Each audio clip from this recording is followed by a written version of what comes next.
Today I'm out in Marin County, California driving the 2022 Ford Mustang Mach-E GT. This is the first Ford in the lineup to get their new BlueCruise hands-free steering system, and any moment now here on US 101 it's going to allow me to enable that system. But let's talk about what BlueCruise is first.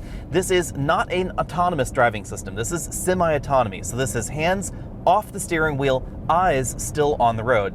And that's why most Mach-E's that you'll find on dealer lots, most Mach-E's that you'll order as well, including the one that I have at the moment, have this little IR module right here behind the steering wheel. You'll see that on one of the camera views. That camera setup is monitoring my face, making sure that I'm looking at the road, making sure that I'm still engaged in the driving process. So this is very different than Tesla's autopilot system, which is a hands on the wheel system. Actually, it has now taken over, BlueCruise has. So you'll see that this little logo right here has changed. Now it has bigger ovals right there, indicating that the system is in the hands-free driving mode, and it will give me a little bit of some readouts there about traffic moving around me, but it is now completely hands-free on this section of approved roadway. Now, BlueCruise will not function on every roadway, so if you're out in city traffic, if you're out on a country highway, those are not approved BlueCruise situations. Instead, it's focused on things like US 101 here, I-5. Those are the kind of situations that BlueCruise is designed for, and in that respect, it is very, very similar to Cadillac SuperCruise and the Chevy SuperCruise system that you'll see on some vehicles for 2021 and 2022. But it's worth noting that Ford is putting the same software and hardware version on all of the vehicles that will get BlueCruise, and General Motors is splitting things a little bit. Oh, the system just disengaged there.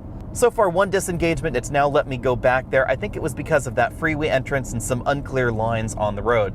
At any rate, very much like Cadillac SuperCruise system, this system will only operate on predefined, pre-mapped roadways. But unlike Cadillac and Chevy's system, there aren't two different versions. We get the same version of BlueCruise on this, on the Lightning, on upcoming F-150 models, etc. And General Motors splits things a little bit. The Chevy Bolt does not have the latest version of SuperCruise. You're going to get that only in the Cadillac models. So this system actually, honestly, out on the road feels more like the one that we find in the Cadillac Escalade for about $100-something. This feels a lot better at keeping the vehicle in the lane line, a lot more natural, the way that it interacts with traffic, than the SuperCruise system that we find on the Chevy Bolt. And realistically, the Mach-E is an awful lot closer to the Bolt in price tag because you can get this system on the standard range battery pack in premium trim. It already has all the hardware included. Now, if you already have a Ford Mustang Mach-E, you will be able to get this software via an over-the-air update, but Ford has not said exactly when. It will be sometime before the end of calendar year 2021, so sometime before 2022. These vehicles are coming out from the factory with this software, but Ford has been really cautious about exactly how and when they deploy their over-the-air updates. The system just disengaged there, likely again because of that freeway entrance.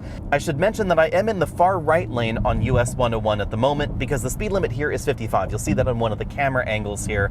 And even though pretty much nobody is going 55 on this highway, I don't want to be the one on camera not going 55 or 56 miles an hour in a 55 mile an hour zone. Now, the vehicle will sometimes exceed that 56 mile an hour speed there. You'll see it ticked up to 57, but then it brought itself right back down. And actually, if I verify the speed on Waze, according to Waze and the GPS in the vehicle, I'm going exactly 55 most of the time. However, the point here is that if I'm one lane over on this highway, a lane where we don't have entrances and exits, the BlueCruise system is much better at keeping the vehicle centered in the lane and not accidentally canceling out because of the freeway entrances and exits there. Much like Cadillac SuperCruise, there are areas where BlueCruise is not authorized for use, mainly around freeway intersections like the one that I just went through over there. And that brings me to my first complaint about BlueCruise. Notifications about exactly when BlueCruise has started and when it has ended aren't as good as I would like. I would really like to see something a bit more prominent, perhaps some flashing lights right there. I like the fact that Cadillac and Chevy put the LED indicator right on the top of the steering wheel, then it's really obvious what mode the system is in, whether it's in the lane follow mode, whether it's preparing for it, whether something has gone wrong and you need to take over. With this system, we just see the icon change right here in the instrument cluster, and I don't think that's quite enough notification for me. In this respect, it is somewhat similar to the Lexus Teammate system, although BlueCruise is just better at doing everything than the Lexus Teammate system. You'll see it just re-engaged itself there. It didn't bing at me, it didn't flash any lights at me, it just took back over and was more aggressive on the steering. Now, if I want to interact with the steering a little bit, a nice touch is that it doesn't exit the BlueCruise mode. So if I feel like I need to help the system out, I can actually have my hands on the steering wheel here, and BlueCruise doesn't mind at all. And that's not the same with some of the other semi-autonomous hands-off the steering wheel systems. This does a better job at blending sort of these different input modes here. Like other hands-off the steering wheel systems, if I distract myself a little bit too much, if I'm not really looking at the road, then the system is going to alert me and then it's going to disengage itself. Since I have to exit up here in 2 miles, let's attempt a lane change. I will go ahead and turn on my turn signal here. I then have to do the lane change myself. This is not an automated lane change hands off the steering wheel system.